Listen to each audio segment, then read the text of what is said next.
Sejam muito bem-vindos ao quarto episódio do podcast Cá Entre Nós. Quarto episódio, passa rápido. Eu sou a Jéssica Rodrigues, host aqui do podcast. E hoje nós vamos falar de um assunto que eu viso importantíssimo para começar o ano. Sabe aqueles planos que a gente começa a mentalizar na virada, dezembrão? A gente tá sempre mais sensível, né? E começa o ano e a gente tem muita dificuldade de tirar do papel. Sobre isso que a gente vai falar. E eu estou com a minha parceira, sócia, amiga, Letícia Nobre. Lê, conta pra gente o tema de hoje. Fala, meus amores, sejam muito bem-vindos. Hoje a gente vai mergulhar nesse livro aqui, ó, chamado Tire Seu Projeto do Papel com o Scrum. A gente vai mergulhar nos conceitos, né, Gé? Mas, na verdade, a gente vai extrair um pouco do que a gente aprendeu, aplicou, todos os aprendizados, todos os erros que a gente teve aí no meio do caminho.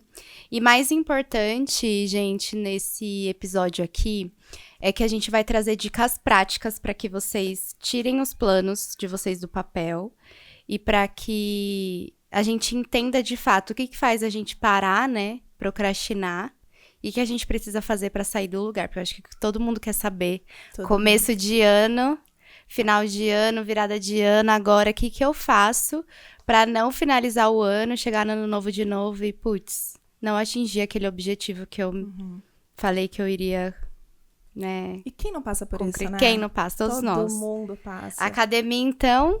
Nossa, janeiro começa a treinar. Ô, gente, eu já fiz muito isso. Projeto verão que lute, né? Exatamente. Porque a gente corre atrás do prejuízo em dezembro, né? Novembrão é sempre assim.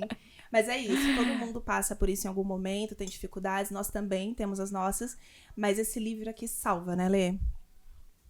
Pra mim foi um divisor de águas, porque o tema, gente, ó, é tire seu projeto do papel com o Scrum. Por que Scrum, né? Até para contextualizar e falar um pouquinho do que é o Scrum, eu acho importante trazer. O Scrum, ele foi criado, é uma metodologia ágil, foi criada para desenvolvimento de software, né? A gente até bateu um papo sobre isso. Basicamente, é para desenvolver projetos de forma mais ágil, utilizando um método mais colaborativo, eliminando o perfeccionismo e pegando aquele projeto gigantesco e desmembrando ele em pequenas fases. O mais legal disso é que a gente consegue trazer ele hoje para o contexto pessoal. Então, antes ele foi criado para startups, para desenvolvimento de software de projeto. Hoje, a gente consegue trazer para a vida pessoal, para aquele projeto que você quer para reformar sua casa, para tirar um projeto de um podcast como o nosso, por exemplo, para algum projeto novo na sua vida, seja para empreender, seja para emagrecer, pra qualquer enfim, plano, para né? qualquer plano. E essa é a ideia desse livro. Eu gostei muito do que o Alexandre Magno traz aqui nesse livro, porque ele pega toda a teoria massiva ali do Scrum, ele traz para uma linguagem muito, como que eu posso dizer? Didática, Didática, e faz com que você pegue qualquer projeto que você tenha na vida e consiga aplicar na metodologia e destravar de fato, né? Então, qual projeto hoje que você tem aí, por exemplo? Eu tenho vários que eu travei, que eu procrastinei, que eu não consegui tirar do papel. E isso, colocando os conceitos que ele trouxe, que eu consegui aplicar, e isso veio do corporativo, que a gente conseguiu aplicar em algumas coisas do corporativo e trouxe para a vida pessoal, fez com que eu conseguisse destravar muitos projetos. O próprio podcast aqui, a gente vai falar para vocês, dando o exemplo dele, a gente aplicou conceitos que tá aqui no livro. Então, isso é muito legal. E esse episódio a gente vai dividir em atitudes, que é por que a gente trava, e as práticas, que é o que podemos fazer para destravar. Mesmo, né? é muito prático, tá muito bem resumido. A Lê conseguiu fazer um belo resumo desse livro, de forma realmente prática. Então, tudo que falarmos aqui, já vai realmente anotando e esse primeiro ponto que a gente vai falar, porque como a Lê falou, nós vamos dividir em duas partes, e essa primeira parte é sobre as atitudes. E vamos citar aqui 3 atitudes essenciais para você conseguir se movimentar. Esse primeiro ponto que nós vamos trazer, eu acho que o famoso perfeccionismo, ele atua muito bem aqui, de forma negativa, que é a paralisia analítica, né, Lê? O que você quer comentar sobre isso? É legal a gente explicar que como um bom podcast, nós iremos trazer conteúdo pra galera que tá ouvindo, mas compartilhar as nossas experiências pessoais.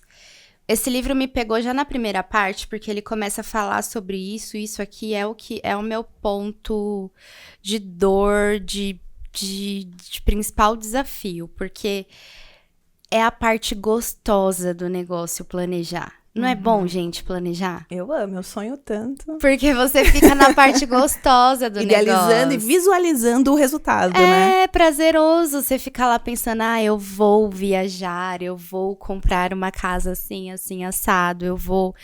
É a parte gostosa do planejamento. Só que a gente corre um risco muito grande de só ficar na parte boa, na parte gostosa. E ele conta que a paralisia analítica é isso. É uma parte tão prazerosa, é uma parte tão gostosa que a gente se perde só planejando. Porque a execução é o campo de batalha mesmo. É a parte mais difícil, porque é lá que as verdades aparecem. E muitas vezes... Por que o Scrum foi criado, né? Antes, os times de tecnologia, eles planejavam. Eles só iam perceber que os projetos tinham problemas, não davam certo, quando era executado lá no final. Já gastaram energia. Já gastaram e dinheiro, né? Dinheiro. E uma puta grana. Então, a paralisia analítica é você ficar tão preso no planejamento que você não consegue validar aquilo que você idealizou de forma rápida, no menor tempo, com menos custo. E por que isso? Porque envolve medo. A gente tem medo de falhar, a gente tem medo do perfeito. Na verdade, a gente busca o perfeccionismo, né? Busca o perfeito. E aí a gente trava. E pra você, como que é isso? Você já se viu nesse lugar? Gente, isso eu digo que é um trabalho diário, essa paralisia. E por mais que eu tenha bastante tempo empreendendo, isso é algo que ainda existe no meu caminho. E uma coisa importante de trazer é que por mais que tenhamos consciência disso aqui, a gente também se pega vivendo isso, sabe? Não é uma varinha mágica que você aprende com um livro e nunca mais você vai falhar nessa etapa.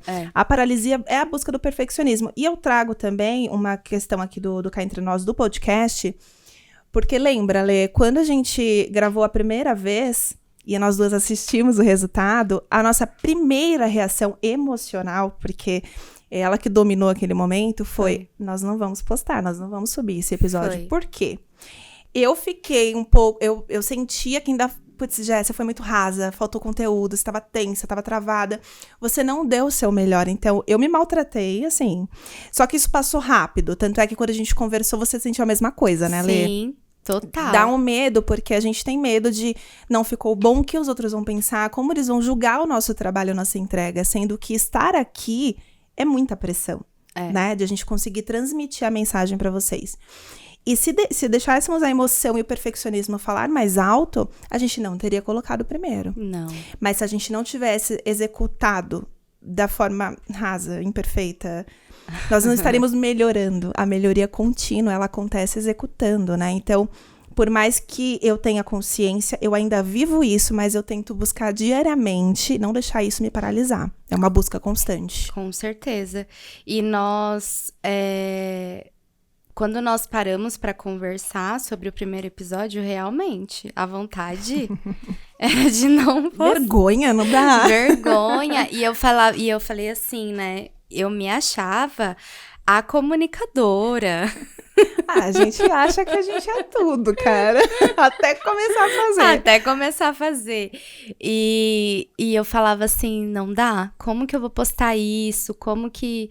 E é muito importante a gente trazer isso pra vocês, porque são essas coisas que a gente tá trazendo aqui da gente vivendo na prática, né, realmente. E a gente não ia postar, a gente não quis.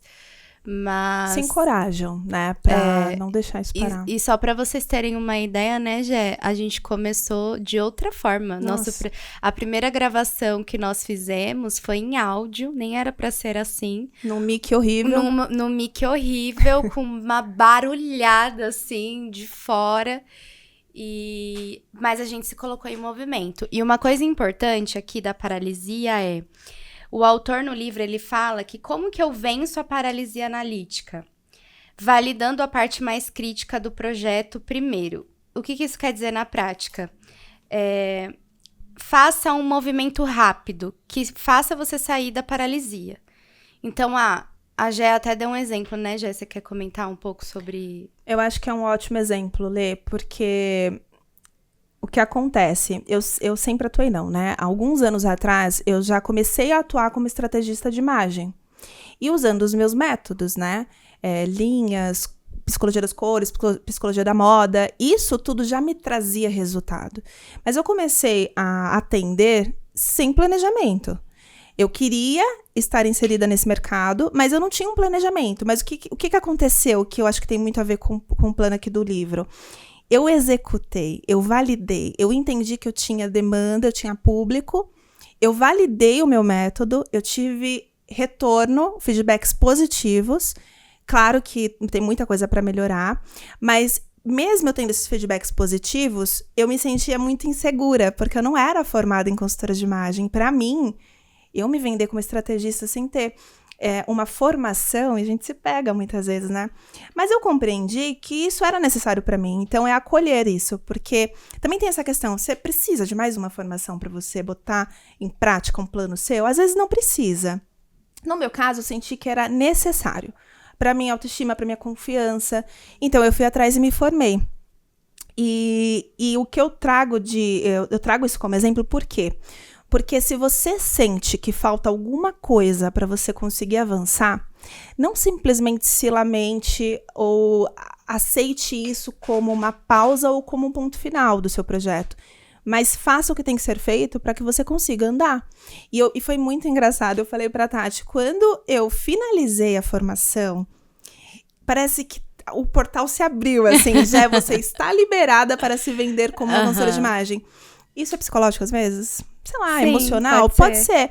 Mas eu precisei disso, eu respeitei essa necessidade, Isso sabe? foi um movimento que te fez sair da paralisia analítica. Exato. Né? Você validou a parte mais crítica do seu projeto, você se colocou em movimento, né? Exatamente. Gé, qual que é a segunda atitude que a gente precisa ter? A segunda atitude é aceitar que o mundo é complexo. É complexo esse ponto. Comente, Lê. A gente tenta abraçar e ter controle de tudo, mas a verdade é que a gente não tem controle sobre nada e que eventos intempestivos, eles vão acontecer. Então, por mais que a gente tente ter o controle, tente planejar o máximo que a gente puder, o mundo é complexo. Vão acontecer coisas e a gente tem que estar ciente disso, né? A gente tem que estar mais aberto a responder rapidamente de forma criativa aos acontecimentos externos e a validar o que deve ser feito quando isso acontecer, do que querer controlar e prever tudo, porque isso é impossível. Imprevistos são inevitáveis. Né? E eu acho que isso é o mais desafiador, assim, eu vejo. Sabe, isso na vida pessoal é muito engraçado, né? Porque a gente, vamos lá, recebemos o nosso salário. Nossa, gente, sobrou dinheiro esse mês. Aí vai lá, o pneu fura, o gás acaba, sabe aquela coisa? E isso é na vida pessoal também, porque como a gente pode levar a vida mais leve passando por tudo isso? É tendo consciência disso que os imprevistos vão acontecer. E além da vida pessoal, que eu tento aplicar muito na minha vida pessoal para não me frustrar tão facilmente, além da vida pessoal, eu falo que é uma habilidade do empreendedor isso. Sim. Porque se o empreendedor não tiver esse peito aberto para receber essas adversidades, para receber esses imprevistos, ele vai quebrar, ele vai se assustar com o primeiro imprevisto que aparecer na vida. E quando você se assusta e deixa a emoção tomar conta, você não consegue pensar, você não consegue executar nada para resolver ou salvar aquilo. Uhum. Então, isso são habilidades que eu acho que todo mundo devia ter, né, Lê? Sim. Sabe uma ferramenta que ajuda muito isso? Eu aprendi no livro e no Scrum? Porque quando nós formos para a prática, a gente vai falar disso. Mas como a essência do Scrum é você pegar um objetivo e você dividir ele em pequenos ciclos, o estrago para você resolver um imprevisto é menor, porque você está sempre validando em pequenos ciclos, perfeito. Entendeu?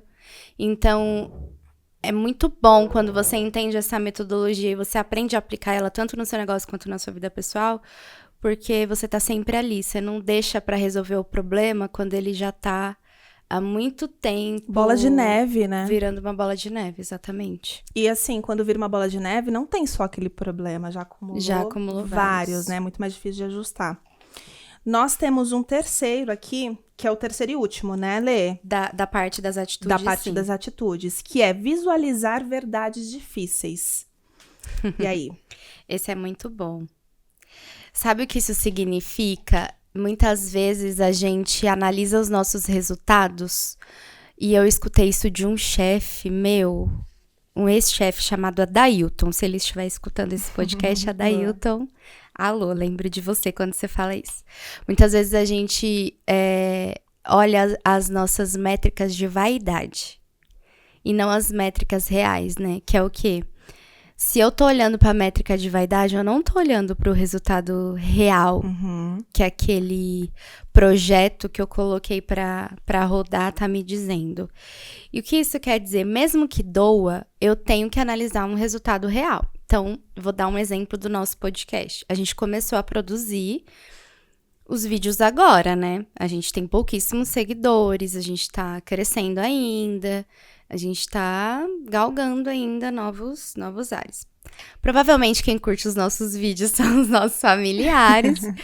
Se a gente for olhar lá, 20 pessoas curtiram nossos vídeos, a gente vai olhar pra essa métrica e ficar feliz? Ou triste? Ou triste? Não importa, né? Não, porque é uma métrica que não faz o menor sentido pra gente agora, entendeu? Qual que é a métrica que nós aqui temos que olhar? Quantos vídeos a gente está conseguindo produzir? A gente está conseguindo cumprir com os temas, com o tempo de duração, com os vídeos, a quantidade de vídeos que a gente está colocando, né, para produção. E se os assuntos são assuntos que vocês querem ouvir e não o que a gente quer falar necessariamente, que a gente quer falar, né? se tá tendo adesão, minimamente se tá tendo adesão, se tá tendo interesse. Lê, mas sabe o que é engraçado? Isso é uma coisa que já... Eu não sei se já pegou pra você ou se pega ainda, mas curtida, comentário de rede social, isso também é uma coisa que deixa as pessoas mexidas, né, emocionalmente, porque também é uma métrica de vaidade, né? Sim. De você falar, putz, ninguém curtiu minha foto, ninguém comentou. Não dá uma ponte. Assim, hoje em dia eu sinto que a gente nem tem muito tempo pra pensar nisso. Mas isso já fez parte da sua vida também? Com certeza. Porque isso virou um símbolo de status, né, hoje em dia. Hoje em dia e já há um tempo, né? Virou um símbolo de status e se tornou algo também pra mim de, poxa, se não estão curtindo é porque não tá tendo engajamento. E aí você começa só se conhecendo mesmo, conhecendo como tudo isso funciona, que você começa a entender que não fez sentido para aquele grupo de pessoas que tá ali, mas para outras pessoas fazem. E aí você vai trabalhando isso, mas sim. Eu lembro da Lara falando, né? A Lara Nesteruk, ela é genial. Ela fala que ela não olha os números de visualizações, de alcance, de engajamento, de interação, porque não é isso que ela consegue, não é com isso que ela consegue mensurar o sucesso dela. Ela olha pra conta bancária dela. Se tiver entrando dinheiro é porque tá dando certo. E eu sou a defensora de números, sabe? Eu acho que quando você olha pro seu resultado no final do mês, entende se você conseguiu atingir sua meta, se você conseguiu vender, quando a gente fala de produto, né, em si, serviço, quando você conseguiu vender o suficiente e o necessário para você conseguir aquele resultado, isso sim é uma resposta. Com certeza. Agora, realmente, os elogios, né, as críticas, isso não pode validar o seu trabalho, sua entrega. E isso também é difícil de lidar. E aqui no livro, quando ele fala sobre você saber avaliar resultado, é importante também que você saiba definir o que é resultado para aquele projeto. Então, o livro ele aprofunda mais nisso e vai ser importante vocês lerem depois, mas o que ele quer dizer? Meta de progresso é diferente de meta de resultado. Então, pra gente, hoje, o que nós estamos analisando é quantidade de meta de progresso e tudo mais.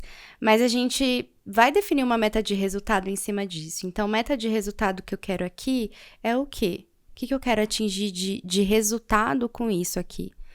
Quanto de dinheiro que eu quero, quanto de faturamento que eu quero, que tipo de produto que eu vou vender a partir disso. Vamos supor que você vai colocar ali como projeto que você vai tirar do papel uma nova vida, um corpo diferente na academia, por exemplo. A meta que você vai olhar e o resultado que você vai olhar pode ser o seu peso na balança, pode ser a sua bioimpedância. Isso é uma meta de resultado que você vai olhar. Porque o que acontecia antes? As pessoas, elas se baseavam em tarefas concluídas e não em resultado. E aí, chegava na reunião de validação lá, mas eu concluí essa tarefa, eu concluí tal coisa. E aí, o projeto nunca ficava pronto. Então, aquilo não era um resultado palpável, não era um resultado que estava fazendo com que aquele projeto final chegasse ao final, entendeu? Então, por isso que é importante, por último, para que a gente consiga mudar essa atitude, tirar os nossos planos do papel, é olhar para o resultado que vai, de fato, fazer a gente chegar no objetivo final. Exatamente. E começar a olhar friamente também para isso, né? Realmente ter um olhar mais técnico, mais crítico para esses resultados. A gente não pode, nessas horas, achar tudo legalzinho e encarar como negócio mesmo, sabe? Não encarar de forma brincando, né? Parece que tá brincando. Não, só realmente cumprir metas, cumprir afazeres, mas realmente ver resultados. Agora, a dúvida, Lê, é como colocar isso em prática, né? Porque é legal, a gente já entendeu aqui tudo que a gente precisa ajustar, mas como fazer isso na prática? E a Lê, ela separou 3 pontos também, e nós vamos comentar sobre o primeiro, que é descubra o que é o seu projeto. Então, antes de mais nada, o que é? Qual é o seu produto? Qual é o seu projeto? Qual é o seu serviço? Quer comentar, Lê? Parece bem óbvio, né? Mas todo mundo precisa saber qual projeto que você vai tirar do papel. É uma reforma? É um projeto novo que você quer colocar na internet? Um podcast? Um curso que você quer vender na internet? Enfim, qualquer coisa que esteja aí no seu papel há anos, que você não consegue tirar do papel. O que é esse projeto? É importante que seja bem detalhado, que seja claro e que você consiga ter ele bem definido, todas as pontas. Não dá pra gente explicar exatamente como que o livro indica que você descreva ele, senão a gente vai ficar aqui horas, né? Horas e fazendo um resumão do livro. Mas, basicamente, você precisa parar, sentar e descrever o quê? O que é? Por quê? Né? Por que você precisa tirar esse projeto do papel? O que ele é? Por que ele é importante para você? Quais são as características dele? O que você precisa fazer para que ele aconteça? Exato, e eu falo que o Cá Entre Nós, o podcast, ele começou já nessa ideia, né? Para que a gente está fazendo isso, né? Por que a gente está criando podcast? E tinha muito claro desde o início, mesmo lá com o microfonezinho, com a rua barulhenta e sem estrutura nenhuma, a gente já sabia o porquê que nós estávamos fazendo aquilo. Que é falar sobre os nossos negócios, sobre os nossos projetos, falar sobre negócios de modo geral. E onde a gente pode falar? A gente pode falar no Cá Entre Nós, que é sobre negócios. E é uma forma de a gente poder se expressar de forma natural, de forma dinâmica, Sim. Ter mais uma plataforma, mais um canal para que a gente consiga chegar em mais pessoas. Então, sim, tem um propósito para isso, tem uma estratégia para isso. A gente está usando o nome do Cá Entre Nós justamente para conseguir alcançar mais pessoas. Então, tem que ter um porquê, tem que ter de forma muito clara, não só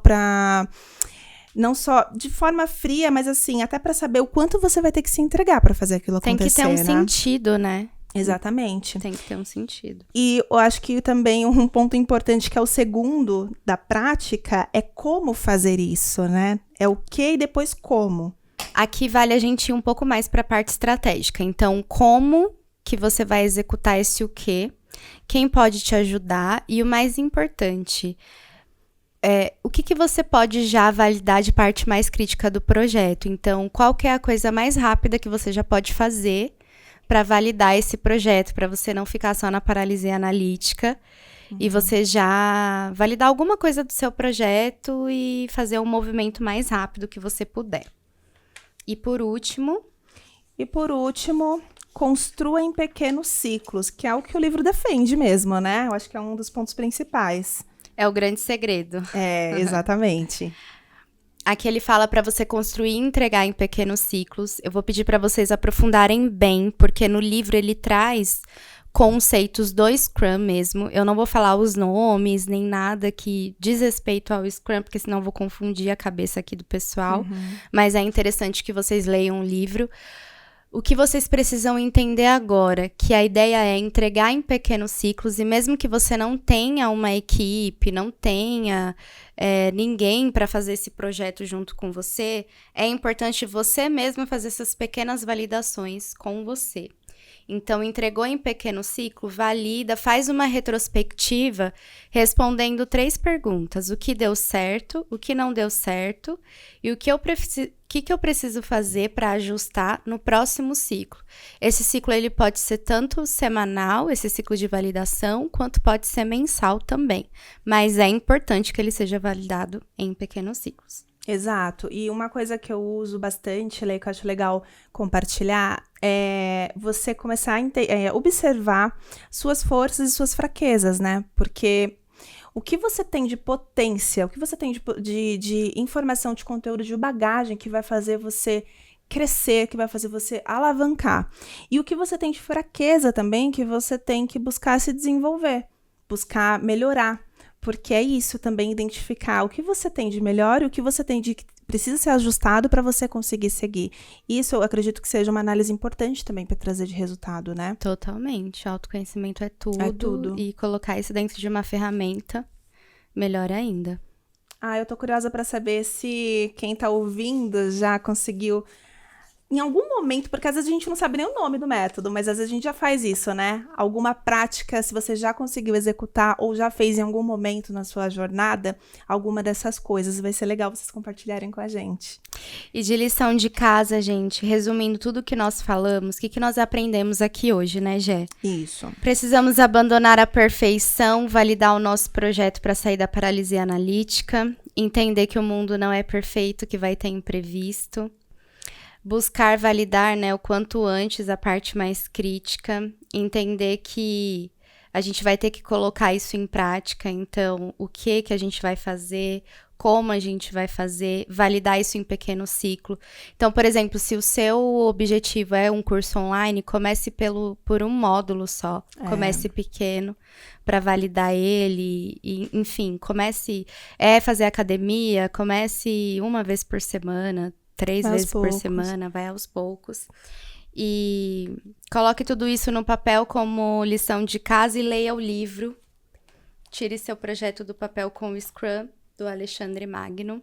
Sensacional, eu não li ainda, tá também como lição de casa pra mim, eu fiquei bem interessada, porque a gente, antes de começar a gravação, nós tivemos uma conversa, né, Letícia, sobre os nossos produtos, e é engraçado que, como a gente disse, nós vivemos isso aqui, e nós vivemos essas aflições também, Sim. E esse livro, hoje, fez parte da nossa conversa, e a gente vai colocar em prática, então, nós também vamos começar a executar em novos projetos para poder fazer acontecer. Porque também faremos a lição, né? Exatamente, junto com vocês. Então, tentem fazer isso agora, no começo do ano, né? Coloquem no papel o que vocês querem que aconteça esse ano, pessoal, profissional, e comece a executar em pequenas fases e comecem a validar para que você consiga esse resultado tão esperado, tão sonhado. Vai fazer diferença. Feliz 2025! Começamos, gente. Curta, compartilha pra gente continuar produzindo conteúdo como esse. Coloque e aperte o sininho pra você receber novos episódios. E onde eles encontram a gente, Gé? Olha, vocês me encontram em 2 perfis. Eu gosto de falar dos 2 porque eu estou sempre nos 2, mas mais na boutique. @Boutique Desapego Delas é a minha marca de moda circular. Lá eu estou com mais frequência ali nos stories, no feed com conteúdos de moda. E no meu perfil, que é profissional /pessoal, é @Jéssica Rodrigues Estrategista. Lá eu falo sobre moda, imagem, comportamento. É bem útil, eu tenho certeza que vocês vão gostar bastante. E você, Lê? Lê Nobrielli, eu falo do que eu amo, desenvolvimento pessoal e profissional. Me encontrem lá. E encontre também o Cá Entre Nós no @CáEntreNós, _ 2 vezes. E nós vamos começar uma movimentação interessante daqui pra frente, né, Leila? Vamos Isso aí. trazer vida pra ele. Gente, obrigada por acompanhar esse episódio. Teremos mais episódios incríveis. Continue aqui com a gente. Tire seus planos do papel, hein? Por favor, beijo. Beijo.